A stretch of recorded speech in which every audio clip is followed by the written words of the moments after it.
இந்த ஒயர் கூட போடும்போது வீடியோ எடுக்க முடியல. எப்படி போட்டேன்றத எக்ஸ்பிளைன் பண்ணுறேன், கேட்டு தெரிஞ்சுக்குங்க. 30 ஒயர் ஜாயின் பண்ணியிருப்பேன். 6 ஒயர் ரெட் கலரும் 24 ஒயர் க்ரீன் கலரும் ஜாயின் பண்ணியிருக்கிறேன். 8 அடி அளவு வச்சுருக்கேன்.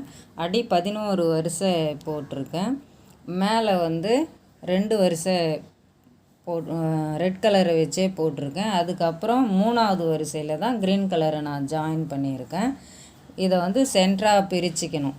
முதல்ல ஒரு நாட் போட்டதுக்கப்புறம் 8 நாட் க்ரீன் கலர், இங்கேயே க்ரீன் கலர் ஒயரை ஜாயின் பண்ணிடணும். இதுக்கப்புறம் 2 ஒயரும் சேர்ந்து தான் வரும்.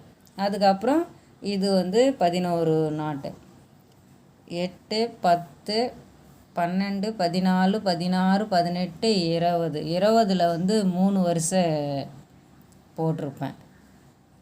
அதுக்கப்புறம் இந்த சைடு 6 வரிசை, இந்த தலைப்பகுதியில் 6 வரிசையில் 6 நாட்டு, அதே இதில் 5 நாட் போட்டிருப்பேன். அதுக்கப்புறம் 5 நாட்டு, அந்த வரிசையில் இந்த சைடில் 4 நாட்டு. அதுக்கப்புறம் 4 நாட் 2 வரிசை, அதில் 3 நாட்டம், ஒன்றுத்தில் 2 நாட்டம் போட்டிருக்கேன். 3 நாட் போட்டது அந்த வரிசையில் ஒரு நாட்டு. இதுக்கப்புறம் நீங்கள் நல்லா ஒயர்கூடிய பார்த்து தான் டிசைன் போடணும். சொன்னால் உங்களுக்கு புரியாது. பார்த்து அதுக்கப்புறம் ஒவ்வொரு நாட்டாக நான் எங்கெங்கே மாற்றி போட்டிருக்கணும் அதே போல் நீங்கள் போட்டுக்கலாம். இங்கேருந்து இதுவரையிலும் 27 வரிசை வந்திருக்கு. இதை நீங்கள் ஷார்ட் பண்ணியும் போடலாம். இதை எடுத்து ஃபஸ்ட்டு வரிசையிலே ஜாயின் பண்ணிக்கலாம். ஒயரை ஃபஸ்ட்டு வரிசையிலேருந்தே பிரித்து போடலாம். அது இல்லாமல் 3 வரிசை போட்டதில் 2 வரிசை போடலாம். 20 நாட் இருக்குது இல்லையா, அது 3 வரிசையில் 2 வரிசை போட்டுக்கலாம்.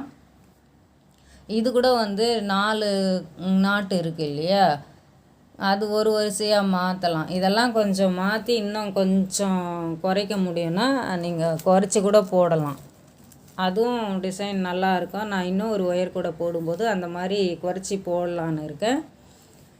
இவ்வளோதாங்க இந்த ஒயர் கூடையோட அளவு, போட்ட விதம்.